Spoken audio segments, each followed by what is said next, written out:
émission sur la nationale. Madame, monsieur, bonjour et bienvenue dans ce journal des régions, une édition que nous allons démarrer en nous rendant de l'autre côté de Porto Novo où nous attend déjà Olive Oussougoué avec elle le point de l'actualité dans les départements de l'Omo Plateau. Olive Oussougoué, vous avez l'antenne.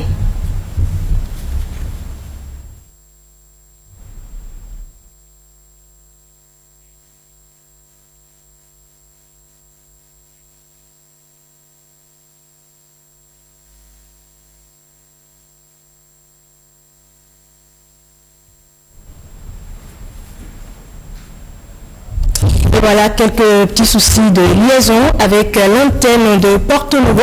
Nous allons donc faire la liaison avec celle de Parakou pour les nouvelles du Nord Bénin.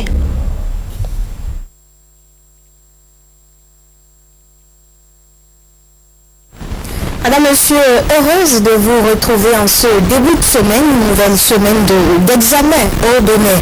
À l'instar de ceux des autres départements, les candidats au baccalauréat du Borgo-Alibori composent depuis ce lundi matin au niveau départemental. Le top de l'examen a été donné au lycée Mathieu Bouquet de Parakou. Clément Rougnon, Nestor Sella.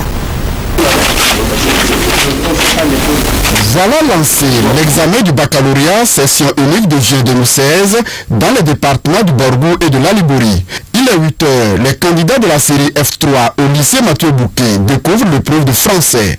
Mais juste avant, les candidats bénéficient de sages conseils du préfet des départements du Borgo et de l'Alibori. Vous avez appris le nom de l'année.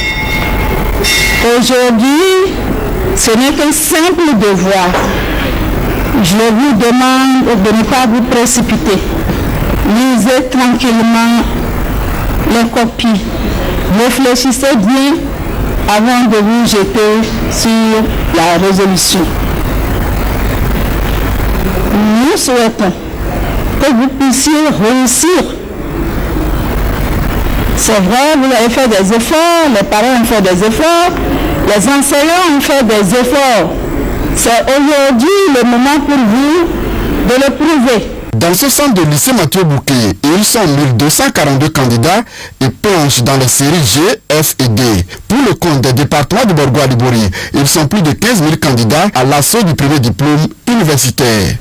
Et parlons toujours du baccalauréat à Kandi, 2 centres de composition abritent les candidats au niveau de cette commune. Ils sont au nombre de 1400 environ et c'est l'autorité locale qui a procédé ce lundi matin au lancement officiel. C'est ce que nous dit Aziza Lagbé.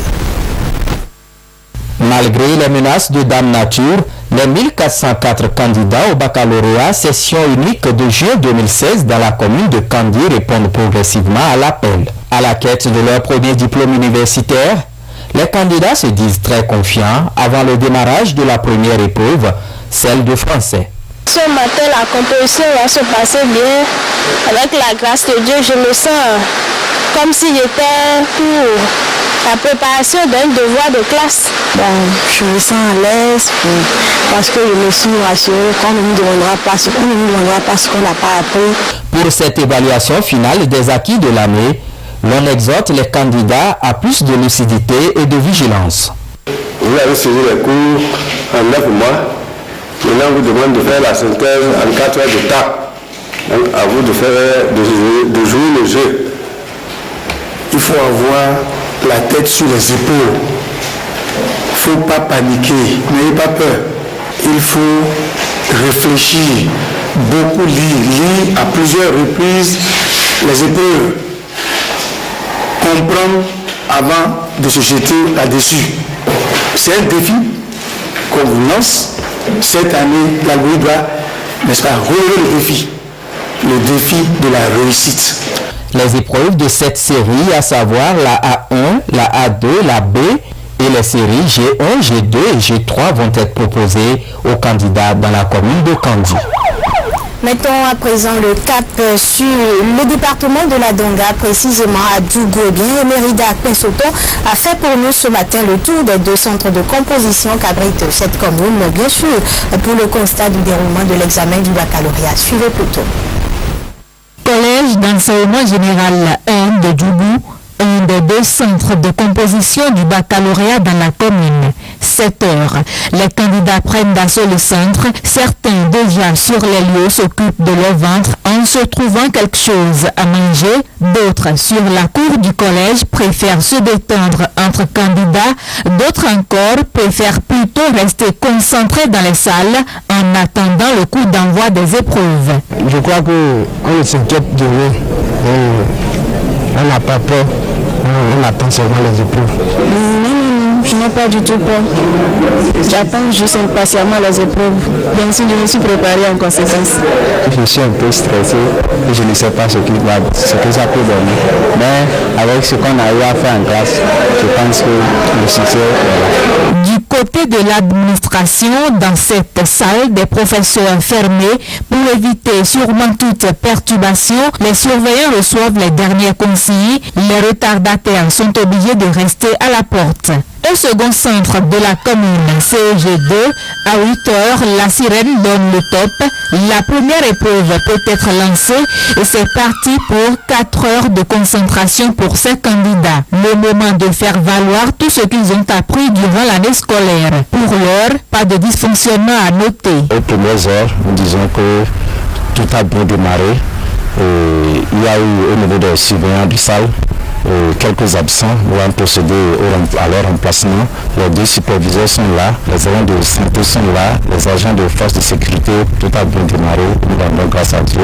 Ici, dans ce centre du CEG2 de Djoubou, composent les candidats des séries C et D pour un effectif de 854 candidats. Ceux des séries A, B et G sont logés au CEG1 et les compositions prennent fin mercredi prochain.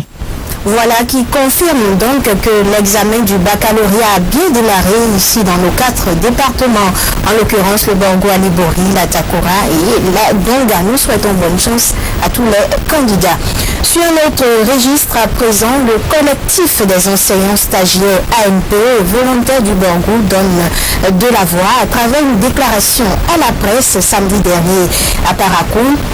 Cette catégorie d'enseignants a fait un plaidoyer au gouvernement pour l'amélioration de leurs conditions de travail. Suivez ici un extrait de cette déclaration.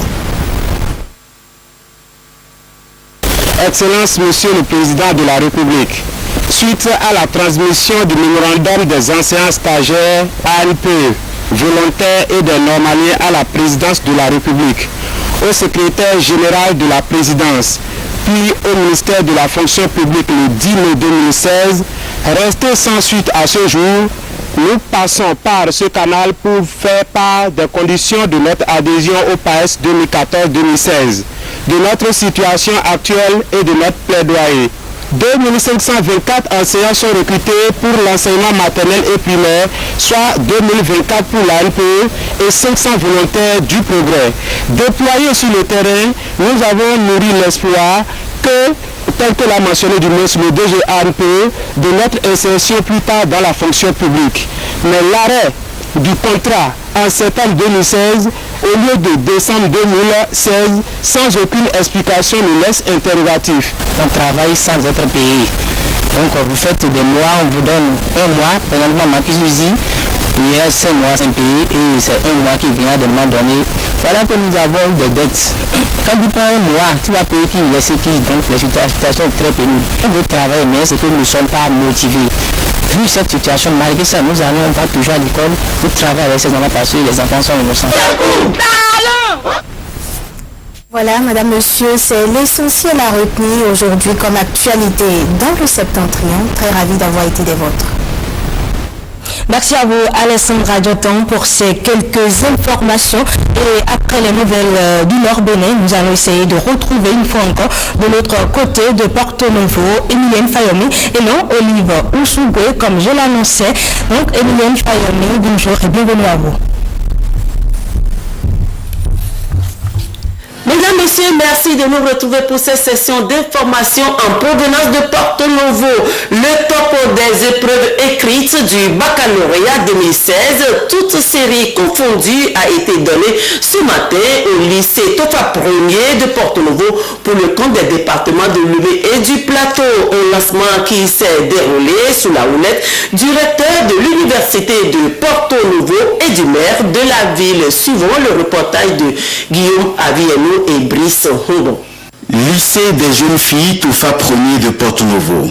C'est ici que les autorités en charge de l'enseignement supérieur sont venues lancer officiellement le bac 2016 pour le compte des départements de Lomé Plateau. Nous n'avons pas le chiffre exact des candidats à l'examen, toutes séries confondues pour les deux départements. Mais dans ce centre de composition, 893 candidats des séries littéraires et assimilées planchent dans 30 salles. Au lycée Tofa 1er comme au collège d'enseignement général d'Avier de la ville, qui abrite la série D, les compositions ont démarré dans la sérénité. L'impression générale que je dégage, c'est que partout où nous sommes déjà passés ce matin, que ce soit au lycée Tofa 1er ou au CG d'Avier où nous nous trouvons présentement, tout s'est bien déroulé. Les examinateurs étaient là depuis 6 heures et les épreuves ont démarré effectivement à 8 heures.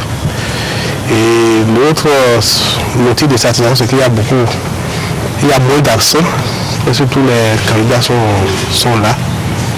Nous sommes venus apporter notre soutien moral aux citoyennes et citoyens de Porto Novo qui composent ce matin. Je voudrais bien que Porto Novo soit le premier. Comme nous sommes la capitale, il faut qu'on soit toujours le premier. Ça, c'est mon souhait.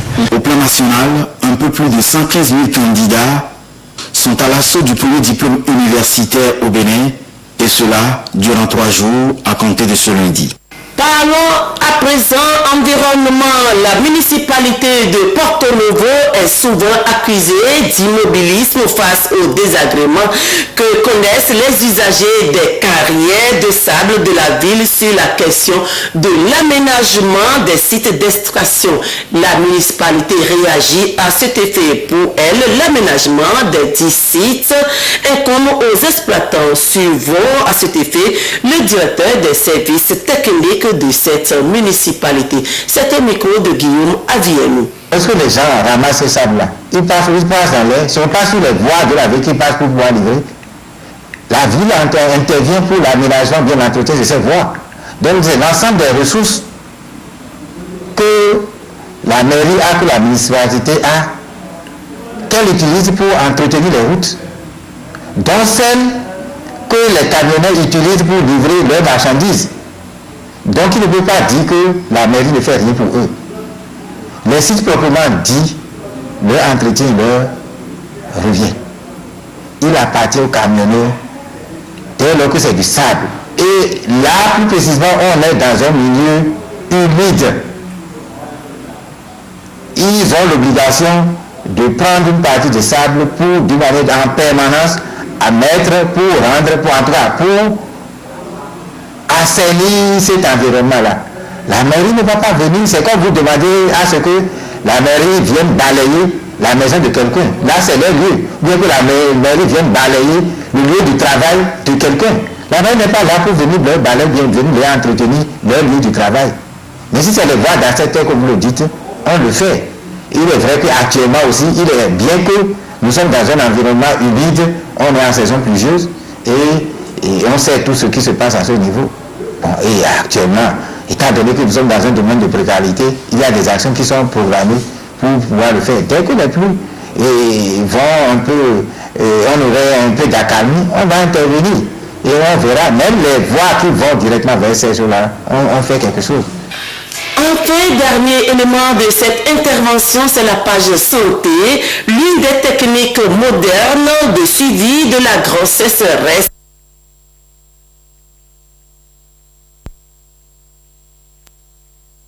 dans les milieux ruraux. Dr Sedami Pascal, directeur de l'hôpital de Et voilà, toujours des problèmes de liaison avec l'antenne de Porto Novo. Toutes nos excuses.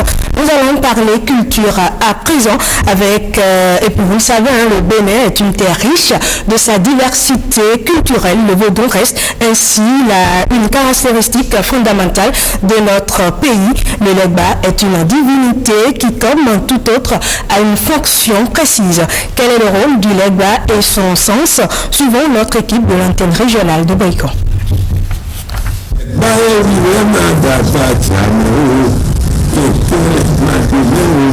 Les religions endogènes, une spécificité du Bénin en général et du royaume de Bahono en particulier. Le Legba, une divinité protectrice. Son origine est bien définie. Le nom Legba n'est pas donné au hasard.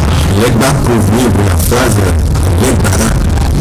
Elle est Nabou en Yoruba. Elle est comme chasse. Apparemment, c'est moyen. Elle est Bara.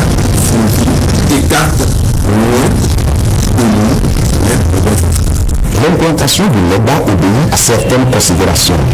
Toutes les divinités pour le Legba. Et à ce titre, le Legba prend le nom de Legba. Chaque maison, chaque concession a son Legba. Et ce Legba est implanté pour protéger en même temps les enfants de cette maison, le propriétaire de cette maison, voire même les étrangers. Et la seule personne habilitée à aller formuler des vœux auprès de ce Legba, c'est le propriétaire ou le chef de la concession. Notre Legba, intéressons-nous à cette divinité et surtout à sa fonction première. On parle de Legba, vous le verrez souvent implanté à l'entrée de la forme. Dans ce cadre, il a une fonction de chasser les mauvais esprits. Notre Legba, signe de virilité. On ne peut pas procréer si un homme n'est pas viril. Donc c'est pour prôner la virilité de le Legba. Les gens qui en connaissent quelque chose sont pour demander l'enfantissement ou le retour de leur état viril. Notre Legba est son rôle. Les gens implantés quelque part troublent la quiétude des mauvais esprits. C'est comme par exemple gendarmes policiers au bord de la route. Ainsi se portent les réalités culturelles et culturelles. Et voilà, et c'est sur cette note culturelle que nous mettons un terme à cette édition. Merci à vous qui l'avez suivi et à très bientôt.